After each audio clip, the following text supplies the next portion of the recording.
Welcome to the Dream, Plan, Start, Grow podcast hosted by Allison Turner. In each episode, we interview real, everyday entrepreneurs to learn how they got their start, what challenges they faced and overcame when starting the business, and what successes each has had.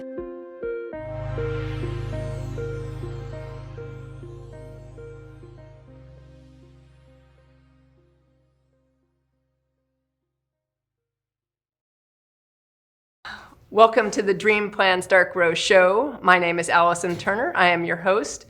The purpose of this show is to educate people that maybe want to start a business or other entrepreneurs that have started a business on some tips and tools that fellow business owners have used to create success, or maybe some challenges they have run into. And hopefully that will give you some information on how to make your business even better. Today I have with me John Brewer. And I'm going to butcher the name of your real estate company, so I'll let you say it in a minute. But he does commercial and residential real estate, as well as many other things in Delray Beach, so we'll talk about some of those as well. Sure. But what company are you with? William Raveis, South Florida. We have an office in Delray Beach, just had one open up in Boca Raton, Palm Beach. It's kind of a family-owned company, real estate, based out of the Northeast, but really starting to make a presence on the East and West Coast of Florida. Okay. And how long have you been in real estate now? About 6 years. Okay. Yeah, I made the move out of restaurants into real estate. Because I know I first met you in the hospitality industry. That's right. And you were working at a restaurant kind of across the street from where we live. Yep. And I met you, and then I met I think you were engaged at the time. I don't even think you were married yet. Yeah. I met your now wife. But so how did you make the transition from hospitality to real estate? It was just one of those things. I've always kind of wanted to be in real estate. I always knew that was something I wanted to do. Being off in the daytime, I watched the stock market. I read, read the trades, and always tried to keep an eye on financials. And when I got married, and stepson and Kai and my wife, coming home and waking up at noon, on a Saturday because I had to close out the restaurant. It just started to, I was like, okay. I've wanted to do it before, and I always seem to get pulled back in the restaurant. I think that's what we do sometimes because we're comfortable. Yeah. And that's something I knew, and I had worth, and I had value. And so to get outside of your comfort zone, sometimes you got to take that leap. You got to go for it. Yeah, I think you bring a great point up with the comfort zone, because I know when people want to start a business, one of the greatest challenges is, even if they hate their job, it's a regular paycheck. It's, maybe it's 9 to 5. It's, they come home, they put the job away, which is none of the things you do as a business owner. Right. And even, you're working for a real estate company, obviously you're generating your own business. So you're still the business owner in that sense. So I think that's one of the greatest challenges in getting over that hump and starting the business, because I think people hold and don't start things as soon as maybe they should. They have a great idea, but they're like, oh, maybe I need a little more money or more cushion, or maybe I need to find the perfect partner, or whatever the excuse is. I've made them all. And they just don't start. Yep. So basically your marriage, it sounds like, and your stepson kind of pushed you to change your lifestyle. Pretty much. Yeah, it was just one of those kind of, this is what I want to do. And to your point, I really kind of expected, I think working in that 9 to 5 atmosphere where you're kind of expected to show up and you're working for someone else, the first thing I had to get used to was the idea of nobody cared if I showed up to the office or not. Seriously, no one cared. It's kind of, certain real estate companies I started off with Parkview Realty and wanted to get into commercial, but really pretty much it was like, there's the phone, and here's your desk. And if you have any questions, if I'm not too busy, let us know. I'll give you some tips. But other than that, figure it out. Yeah. Which is great and scary all at the same time. Yeah, exactly. Because you're on your own. Before you fit in a box at least, and say, what the box is defined as, and now you are the box. You're everything. Yep. Monday, I'm going to do food ordering. Tuesday, schedule. All those types of things you've got to create that for yourself now. Yeah. So what was the greatest challenge, switching careers? Because you had to generate, obviously, your own business. Mm-hmm. And commercial, I know, can be even more challenging, or at least what I've heard. than residential because the deals a lot of times take a whole lot longer to Yes. actually pay out, I should say, like, so you don't really see the light at the end of the tunnel. It could be, a couple months, could be a year. Right. And I think the fail rate is a lot more, where deals go south on you. Right. So you could work on something. I worked on a deal for 3 years, $10 million deal, charter school. And the closest I came, I relit it after 6 months. And yeah, it went south. And you put a lot of hours in with basically, you always try to say, well, I learned a lot, but not, I didn't get paid a lot. But the educational. Which after a while it gets educational really money old. Yeah, doesn't pay the food bill or the electric bill or the mortgage. Or explain that like to the mortgage guy. He wasn't buying it so much. But I think the biggest challenge in the beginning is time management. Still my biggest challenge, time management. What am I going to do every day? I've just gotten back into journaling and basically scheduling my day. Like, so after this, I've got one more meeting, and then I go home and I sit down with my book. I use basically a layout book where what did I do today? And I've got my scheduling there for tomorrow. And then I've got things that I want to knock out, basically generating new business, doing all my follow-up, and then doing my paperwork, my admin. Those are the ways those are 3 ways I try to divide my day. Yeah. Yeah, I mean, I do something similar. I mean, I don't schedule typically on Mondays and Fridays at all. I have my Toastmasters group that meets on Fridays, but like that's usually the only thing I schedule on Fridays. And then Tuesday, Wednesday, Thursday, I try and kind of cram everything into those 3 days as far as appointments and whatnot. That way I start the week strong and finish the week strong. And then obviously, then I know after Monday, okay, where am I going to fit all these other things in based on the appointments I have scheduled, Tuesday, Wednesday, and Thursday. So. Do you take one day for yourself, Monday or Friday? That's one thing I've tried to do now, because otherwise you're just on a hamster wheel all day long. You've got to be available to people. One of the other ways I try to break stuff up is working on my business, working in my business, and personal.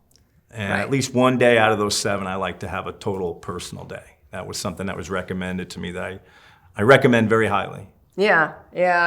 I would say I'm not always strong in that sense, because I feel like I'm always doing something in the business, even if it's checking email, Well, I'm always thinking about it. I know. So it's hard to like completely shut it down, Exactly. even if you're like, okay, turn the phone off, don't look at it, don't look at the social media account, because ultimately, like, even if you like flip on social media, we manage social media accounts for clients. So like that's business for me. So, so there's no way to get away from it 100% unless you literally disconnect from like all technology. Yep.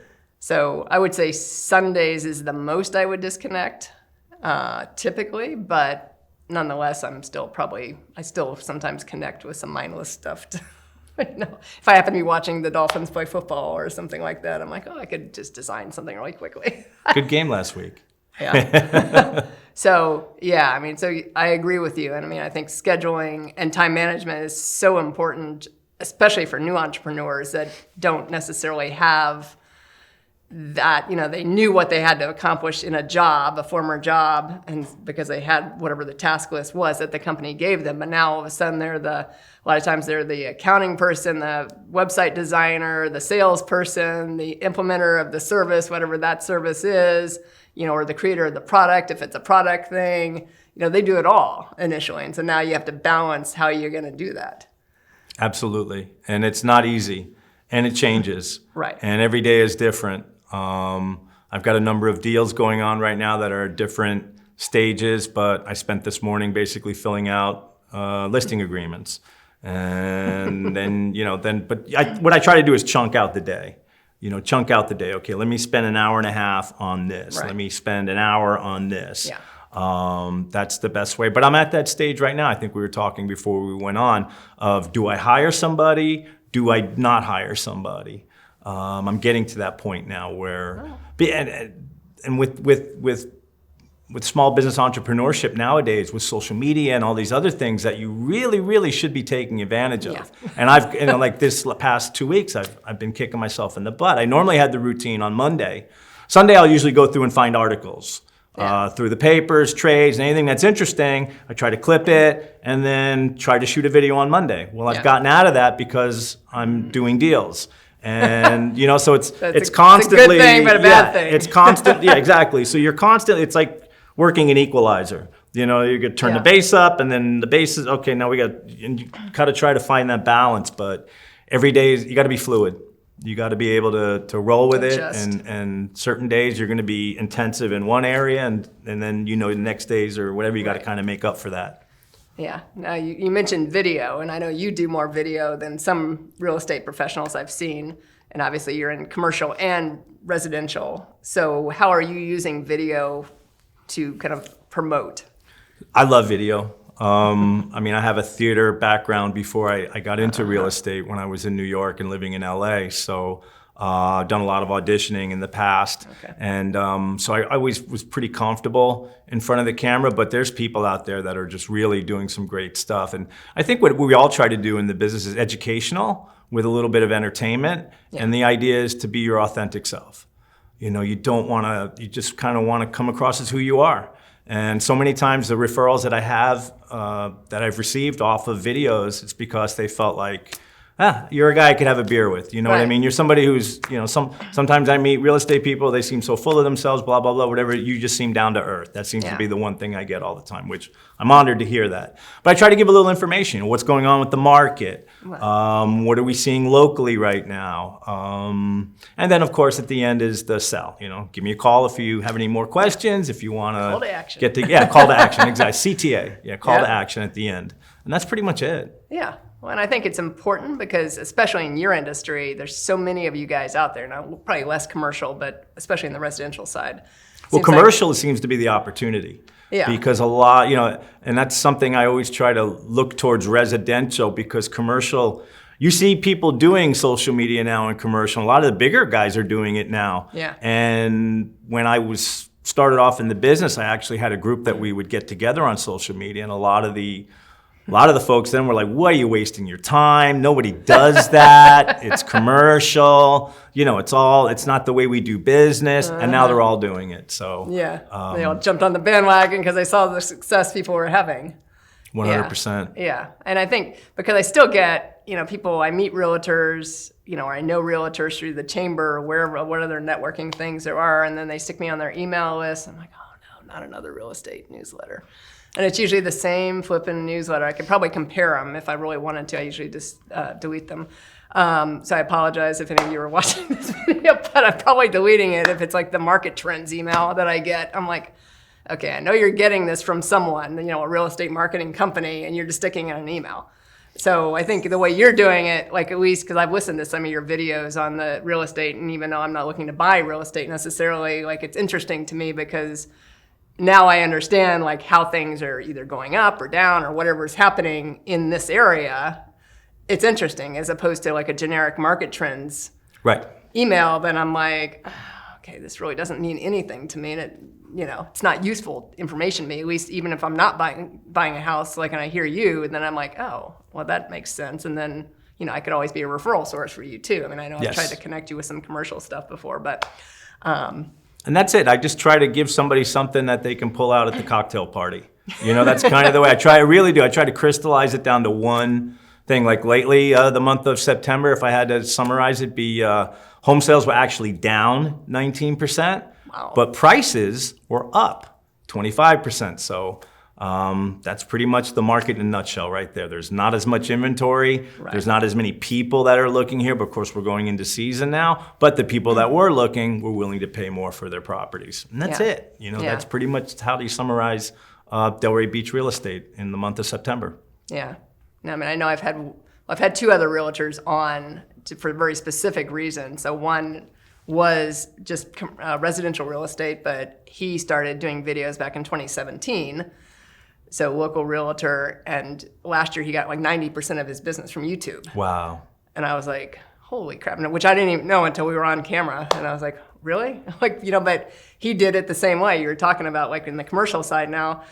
He's like, oh yeah, people thought I was nuts when I started and I was doing these videos and it was all about Palm Beach County, and then people from New York and all Canada and all these places would start seeing him, especially during the pandemic, when they were all locked in up there and they decided they wanted to move here, and they would see his videos about Palm Beach County. I think I know who you're talking about too. He does a great job.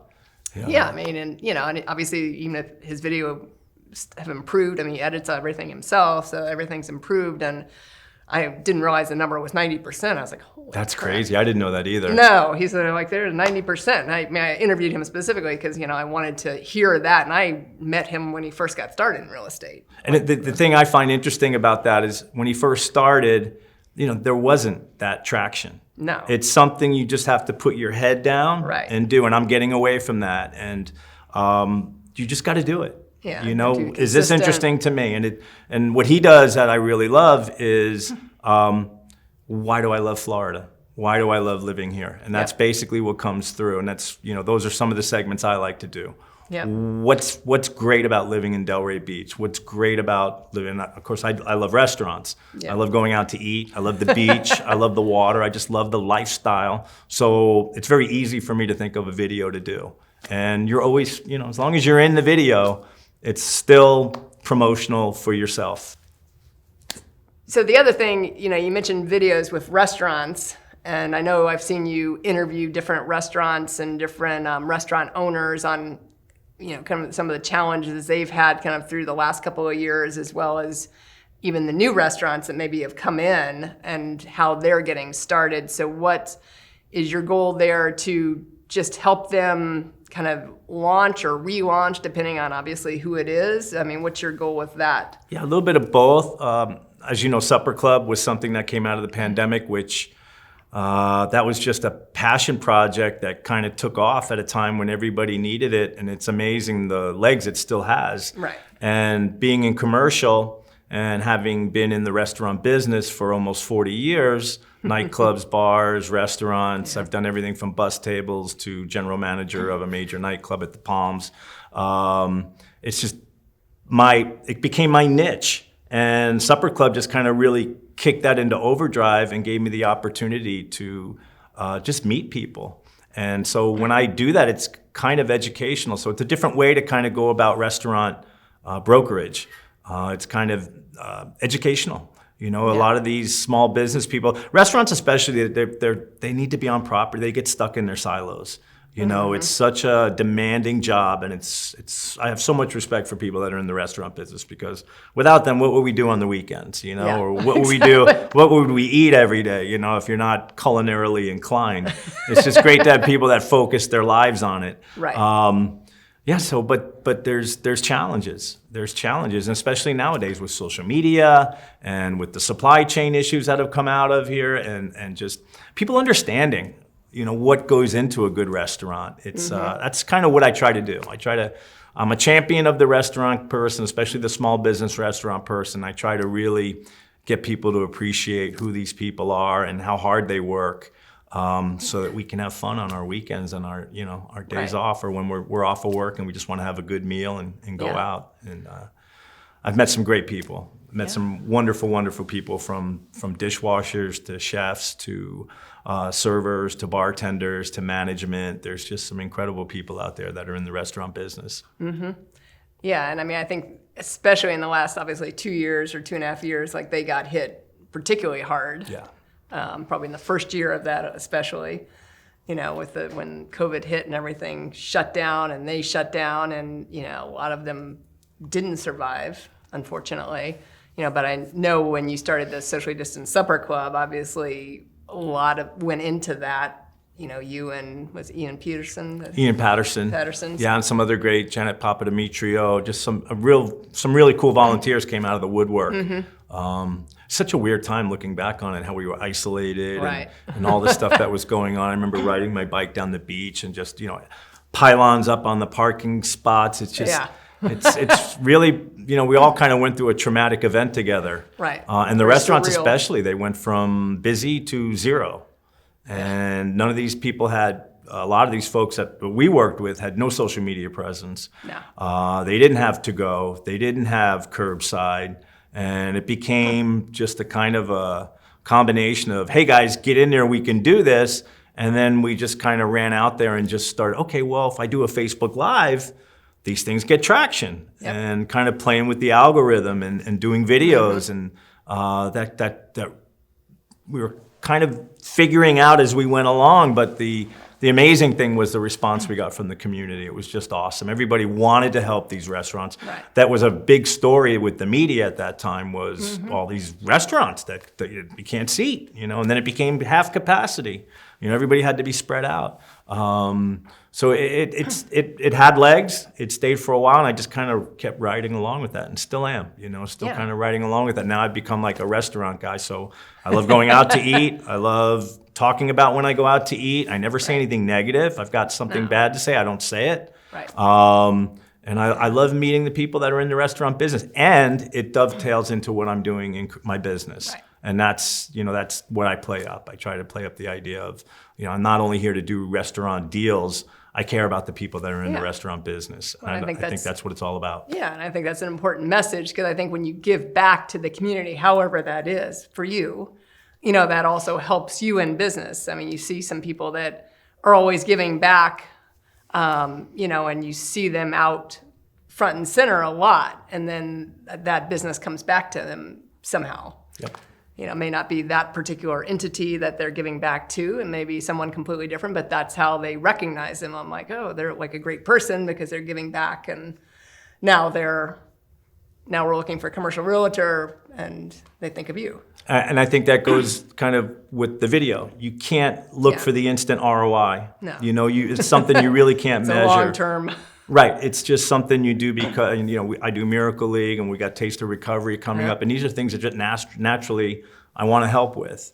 Yeah. And it's not, but to your point, yes, I have got referrals from those things. But I think if your heart's not in it, if you're just doing it to do it so you can get that return, it's not genuine, it's not authentic. No. And I think, I think that's, in marketing, whether it's, giving back, or however it's kind of branding yourself out in the community, which is, to me, what giving back is, you make a name for yourself as someone that helps out in the community. So you're branding yourself. But I always tell clients, because I often get clients looking for that in the marketing arena, looking for the quick, like, I need a client tomorrow. Like, well, it doesn't work like that. Yeah, unless you want to spend a huge amount of money and do Google ads, or, and most of them are like, oh, my budget's only, like $500. And I'm like, okay, well, that's not going to work. So, to me, video is a longer term play. That's kind of what I'm working even with the YouTube side. I started this particular channel, the Treatment Plant Stark Road channel, this year. So, and I think I have 50 something videos on it, but I know it's a longer play. I'm not expecting to get to 20,000 subscribers in like a day. I picked up a restaurant in Sebastian, and he saw a video I did 3 years ago. Oh, wow. So that's the great thing about it. If you put something out there, it's still out it's there. Yeah. It's there. And you never know how it's going to be searched up. Somebody searched up restaurant South Florida, and, restaurant leasing or restaurant brokerage, and boom, it popped up. Yeah. And that's the other great thing. Yep. That's what I tell people. I'm like, okay, you can do Google ads or Facebook ads or whatever ads. I said, but once you finish them, like, they're done. Like, so whatever you got from them, that's what you got. right. Like, at least There's no legs. Yeah, with whether it's a social media post or a blog or a video, it's still there. It's still on the internet, so people can still find it. It's still indexed by Google and everything else. So it's just a matter of, and you can even draw attention to it by doing like a short that drives to that video or something, reinvigorate it a little bit. Right. So that's something else. That's important. You do something longer form and then condense it down to little bite-sized chunks. Right. And you never know where people are listening to it. I listen to YouTube all day in my car. I really do. I listen to it. And so it doesn't matter sometimes what the visual content is for me. Sometimes it does when I'm at home looking at it, but I really don't watch TV anymore. I watch YouTube, and I watch small business YouTube. I watch guys talking about the stock market. I watch, if there were more realtors doing the local real estate, I would watch that too. I'm always looking to get informed. That's like, it's kind of turned into my PBS now. It's my way to kind of get informed.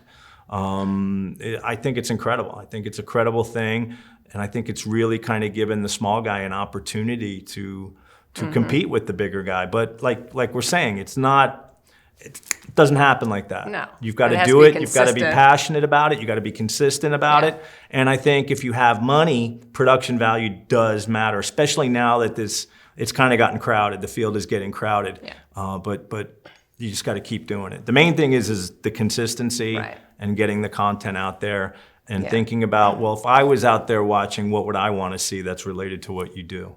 No, absolutely. And I know you at one point, and I haven't heard about it recently, but started more of a consulting in the real estate side. Are you still doing that? I do restaurant consulting. Yeah.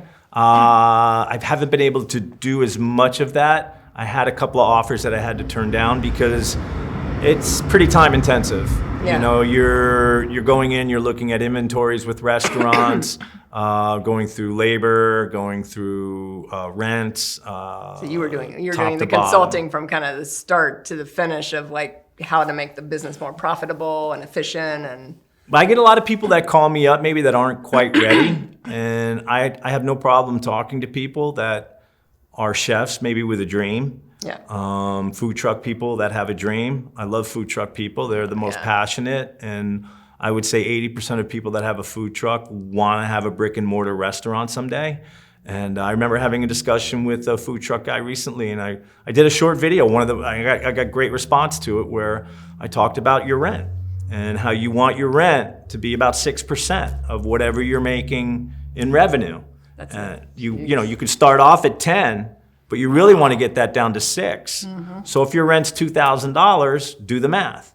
You know, it's a lot of stuff that maybe a chef wouldn't normally think about. But this is the other hat that you have to put on when you're getting into where am I going to go? What space am I going to get into? It's only 6%, really. Yeah. Well, you're spending 30% on food. You're spending 35 to 40% nowadays on labor. So there's 75% right there. Yeah. So it can't be that much more. Yeah, Otherwise exactly. you got no profit. You don't have any room. No. Yeah, you don't have room for it. So I would say, yeah, first year, so if you're paying $10,000, you got to do $1.5 million. Yeah. That first year. So these are, it's Well, and a if lot you're of- in lot of sh- downtown Delray, you're paying a lot more than 10,000 oh probably. yeah, they're paying 30 a month. So they've got to do 5 million, 4.5 million, 4 So million. You really can't be a startup restaurant from the standpoint of like you could be a startup within a larger corporate structure that has restaurants that probably already has a brand out there. That ship sailed, yeah. So Yeah. the guys like El Camino that started off there, Yeah. they, when the rents were 40, 50 a square foot, they were able to do it. But now that we're up into 70 and 90, like I guess the best example would be, what's the one that the one went to Il Baccio? I want to say Toss, Oh. but it's not Toss. What is it? Throw social. Throw Social. Yeah. Throws, toss. Throw, Toss. Yeah. But they had 2 other restaurants. And that's kind of what we're seeing, the dynamic of people that are coming to the Avenue now. Because they have to have a tried and true concept. Because like you said, the build out's going to be so intensive. The rents are going to be so intensive that hopefully you've got another revenue stream out there that's going to help you offset the expenses. So unless you've got deep pockets or an investor behind you, this can't be your first restaurant. No. It's got to be your second, your third, more like your third or your fourth. Yeah. But that's who we're getting now. I mean, look who's going in. Hampton Social is going in. They've got Atlantic 2 or 3 Crossing. others, and Atlantic Yeah. Crossing. So we're on the I map just here saw in their Atlantic. sign Yeah. the other day when I was walking by. I was like, oh, that's where they're going. That's it. But these are guys that have 3 or 4, and they're usually in major cities, which is interesting. Somebody's got a restaurant in Chicago, New York. They're looking at Delray, believe it or not, Yeah. as a place to go, which is, Yeah, which is amazing. Yeah, to see the I growth know. that's happened here in I the know. past 5 years. I mean, I know some people don't love the growth, but It's a double-edged sword. Well, I know. It's a double-edged sword. it always cracks me up when people are like, but we always get these, big corporate, whether it's restaurants or stores or whatever on Atlantic. I was like, but if you sell the building and someone sells it for how many ever million and they're paying a mortgage on that, they have to raise the rent. They can't keep the rents the same. I mean, Yeah. obviously that was based on the previous mortgage. Yep. Or if the place was paid off, it was probably paid off for some of these people that had it for years and years and years, and now they cashed out to retire. Good for them. Yep. And unfortunately or fortunately, it depends on which way, like you said, double-edged sword, depends on which way you want to look at it. Yeah, if you own the property, you're happy. If you sold exactly. it, if you sold hands, you did what you could. And then Steve Cohen, who went in and bought hands, he wants to bring retail to the Avenue. And we do benefit from a lot of these guys that, there's a handful of people that have really built Atlantic Avenue that have bought the properties. And yes, they've done very well, but they've also curated the Avenue in such a way, like he could have easily done a restaurant there, but he knew we need retail. Yeah. And we got plenty of restaurants. We need more, yeah, we've got plenty of restaurants. We need Class A office space, and then we need the retail so we can activate it during the day. Atlantic Avenue doesn't have much day activity. And we get the tourists and the people from the hotels maybe that'll walk down there, but most of the time they're going to the beach. Yeah. And they come out at night and they dine at our restaurants. We need to get that daytime activated, and that's going to be with Class A office space, with the condos that are going in. And I get it, I graduated high school here in the 80s, so, when it was a sleepy little town. Oh, yeah. And, like somebody said at one of the meetings, you could take your skateboard from the bridge all the way down to Swinton, and you wouldn't have to stop once. There was no lights, you didn't have to worry, you'd go right through. But that's worry changed. about your safety, but Yeah, exactly. Yeah. depends on which side of the worry you're Absolutely. But I love it. I mean, we're a regional destination now. Yeah. And I think that's going to be the trick, is how do we keep that growth in check? I know we've got the height restrictions, and that lends itself, but then I think you got to worry about sprawl too. So that's the next part of the next piece of the puzzle. So Yeah. But judging from last night in Lake Ida with Halloween and everything, we've got some young, upwardly mobile people that are moving here now, and they want to go out, they want to have fun, and I still love Delray Beach. It's an awesome place. I mean, I came back here after 30 years of living in other places just because it's so awesome. I really love it. Living in New York and LA, so obviously you thought this was still, and especially obviously, you probably wouldn't have come back here after college in the 80s, but when there was really nothing here, but because I used to visit here. I mean, my father was born and raised here, so I've had ties to Delray my whole life as well, and I remember I'd visit and then my parents would be like, okay, you can go to the beach, so you can go east on Atlantic, but you can't go west on Atlantic. And so now, west of Federal is really the main heart of Delray. Yes. And I think once Atlantic Crossing gets built and open, then that'll help the east side too get busier, because it'll start connecting everything down to the beach. Instead of having kind of a gap right now, there's still good places, don't get me wrong, but it's just there seems to be more going on to the west versus the east. Yep, absolutely. But it's kind of flipped. Yep. It's all safer now, but unlike that time, it was like, yeah, you don't want to walk that direction. Might get mugged. But so what's been your greatest challenge in the real estate arena? Greatest challenge. I think I'm going through it right now, and I think we addressed it before. I've hit the point now where I do. I need to hire somebody. Okay. I need somebody to pick up that admin work. I need to be able to hand somebody, I need an LOI written up, or I need a contract written up, and then I basically go over it and make sure that it's good. I'm spending a lot of time in doing activities that are not generating activities, and that takes away energy and time from doing stuff like this, or having lunch with somebody, or getting on the phone and doing follow-ups.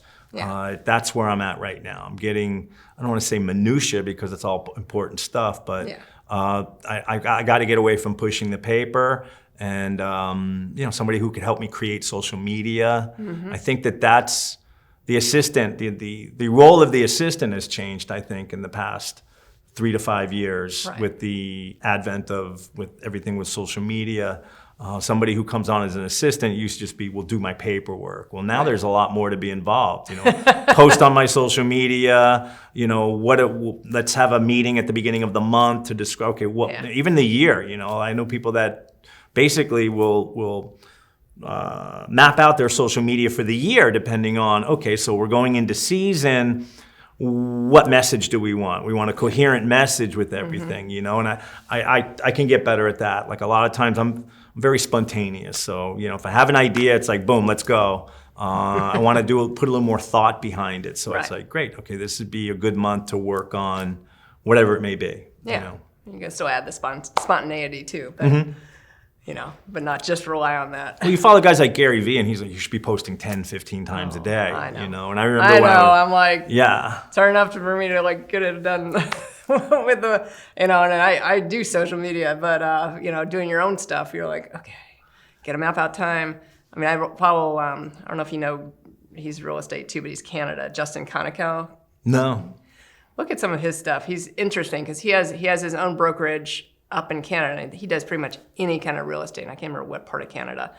But he also is tied, and he'll do referrals to people all over the world because he's tied into some network, some real estate network.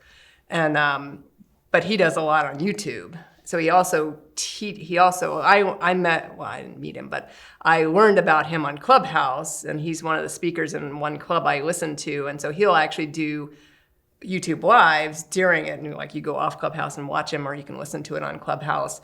But he's not doing it on real estate necessarily. He's doing it on like time management or YouTube marketing, or like he also has a marketing arm even that he has, as well as he and his wife own this brokerage. So he's kind of an interesting guy, but how is Clubhouse doing? I was into Clubhouse when it first came out, and now I've gotten away from it. Do you think it's a viable? I think it's lost some of it now, but I also don't spend a ton of time because I think like I'm like you, like I got into it initially and I started spending more time on it, but then I found I went down a rabbit hole because I was like, oh, I'm spending too much time on it.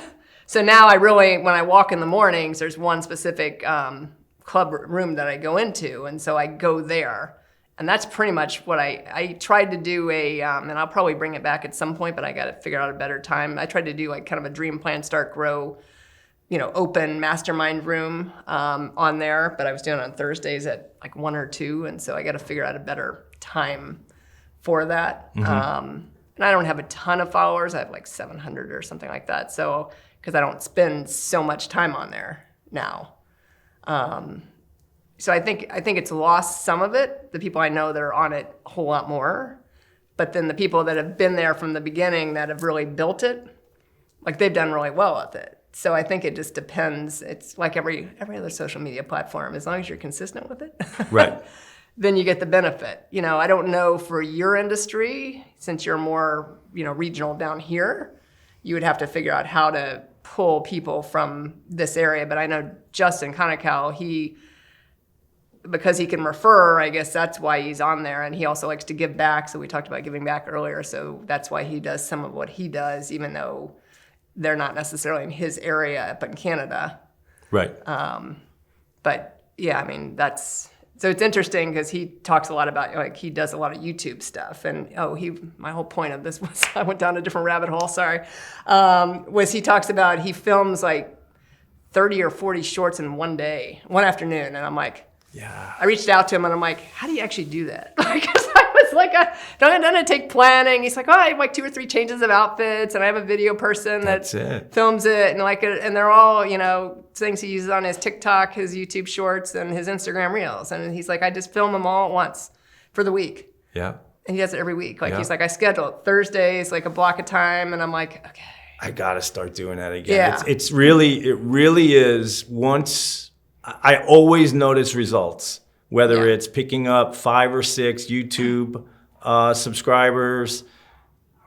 Take that one day, Right. Take that one day. I got to get back in that routine. Thanks for reminding me, because it really is. It's better that hour spent, like you say, changing your outfit, doing the videos, having some decent content. The ROI on that, once you get things going, is I don't think you can spend that time any better. It seems weird because it's just you and a camera and maybe a camera person, and you're kind of talking to a camera. But once that thing gets put out there, it's out there. Yeah. And it does its thing. Right. And you just got to trust in that process. You got to trust in the process. Yeah. So thanks for the reminder. Yeah, I know. I'm reminding myself too, because I'm like, because I even reached out to him. I'm like, how do you possibly film 30 or 40 at once? I looked at the Bill Caesar video we did, and that thing's got like 50,000 views. It's like, wow. That's great. We did that 2 years ago. It took us, 3 hours to do it? They edited it and boom, it's out there. Right. You know, it's mind-boggling sometimes, I think. And if you're not doing video out there, you need to do video. Yeah. I don't care what your entrepreneurial venture is. No. You really should. And some of the best are you going through the process, sharing your ups, your downs, your pitfalls, your stumbles. That's, like you said, we were talking about the ones that get the play, or the one where you make a silly face, or the dog does something crazy, or the dog's in the video. Because it's authentic. Right. And it's real. That's why we love bloopers. You know, we'd watch a movie and then you watch the bloopers with Burt Reynolds and everybody cracking up on the set. And you're just like, wow, you know, people love that. There's an authenticity that rings true. You don't want everything polished and, you know, if you're thinking I can't do video because the person is behind the video even more. So if you are going to do business with them, you kind of get a feel of who they are besides the polished look, like you said. You don't want someone reading cue cards. No, and that's why I was like, how do you film 30 or 40? I'd have to like think about like, okay, what's the topic? Okay, let me figure out how to do it. Yeah, but try to do bullet points. Yeah. You know, because I don't want to plagiarize anybody either. So if I read an article, I don't want to use the key phrases that they've used. So it's like I pull out the bullet points. It's almost like I shuffle them up. I go, okay, Change let's the go now. content slightly. So it kind of seems original, you know, kind of repurposing the content. Yeah, but I'm sure that's what everyone does. Everybody does in it. Video. I mean, it's not like, there's original thoughts, but they're all, you know, they're either reading books, they're reading articles, like you said, they're watching or listening to podcasts, they're doing other things. So, because I think entrepreneurs are always learning. So that's the biggest thing, is they're bringing in what they're learning from. Mm-hmm. And that's what's great about the platform. It's a great place to share. You know, that's one thing Gary Vee's been very, you know, he's always about, he gives away a lot of his knowledge. And he's just like, yeah, I do. I give it away. I give it away. Give it away. Just get it out there, because that's how you build your audience, and it comes back. It comes back to you. Yeah, that's how you build your brand too. Mm-hmm. You know, he's done that very well, as well as some other business people out there have done the same thing. I mean, you look at it, Tony Robbins, who's built a multi-million, I don't even know if he's billion nowadays, but I'm sure. Yeah. I mean, over time, and obviously people pay huge money to work with his staff. You know, I'm sure most of them are probably not working with him specifically, unless they're paying the very top value. That's become an industry in itself now, the coaching. Yeah. People that coach through the coach.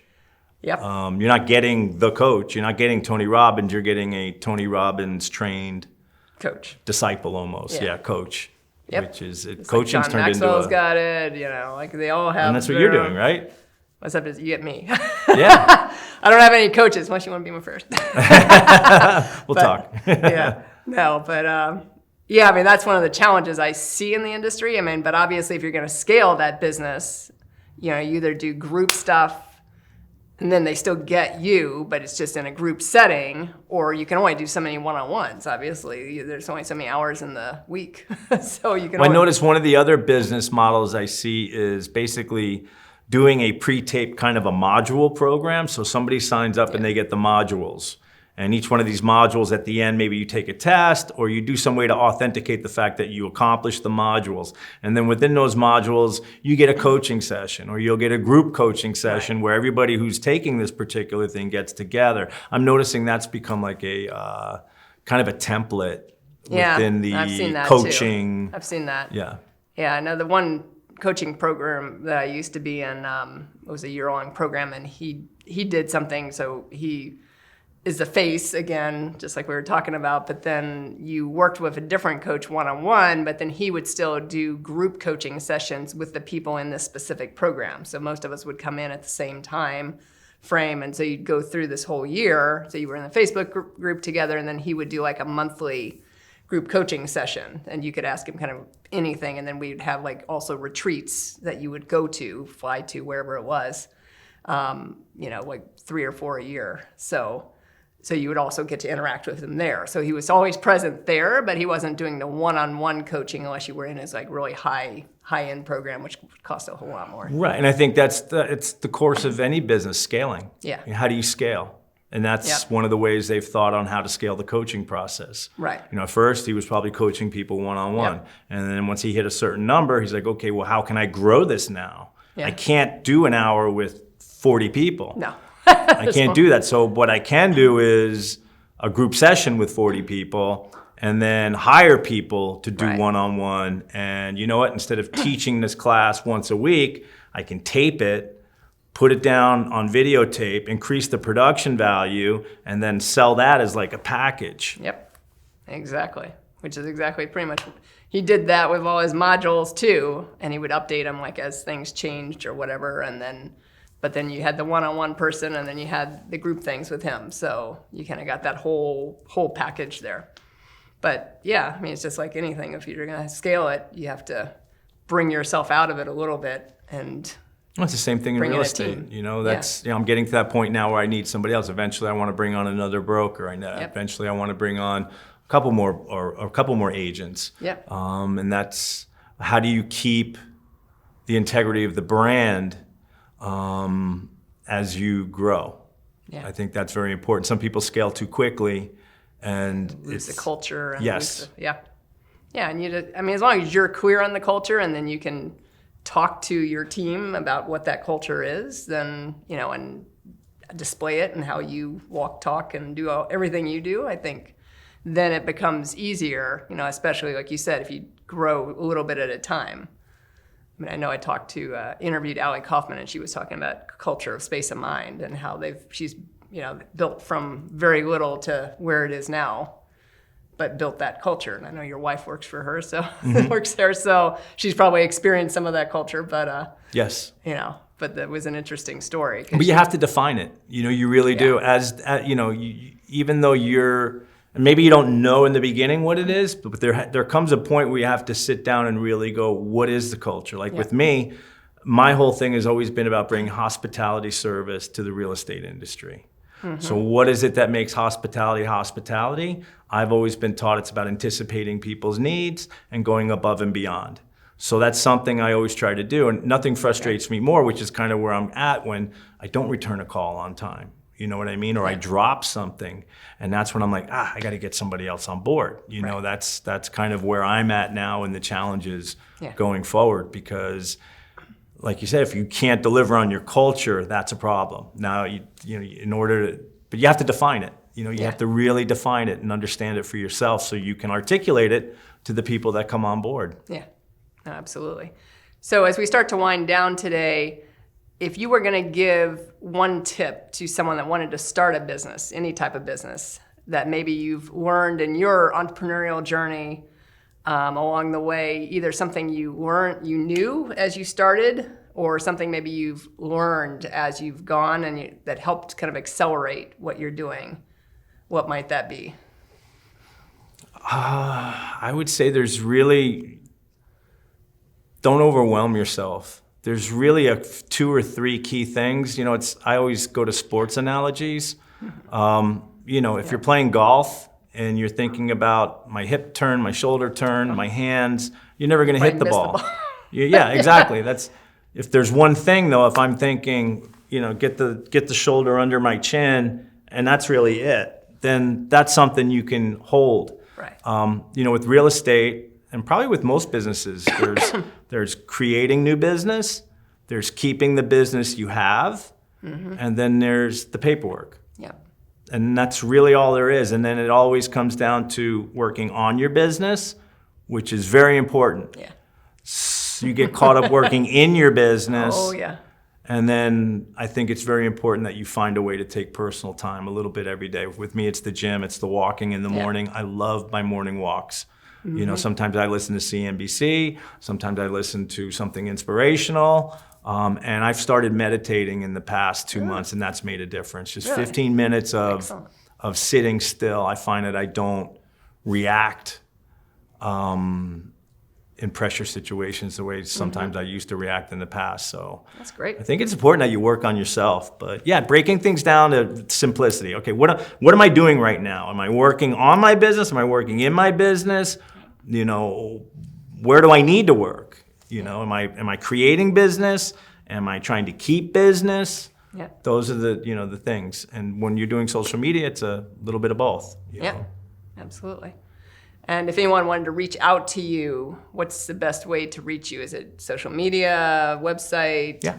So I have a Instagram page called South Florida's Restaurant Guy, where it's a little bit of personal, a little bit of restaurants. Also, Eat Local Supper Club is the group that we created, socially distanced supper club. We kind of got away from the socially distanced, so Eat Local Supper Club. If you're looking for local restaurants, John Brewer on Facebook. I've also got John Brewer Real Estate.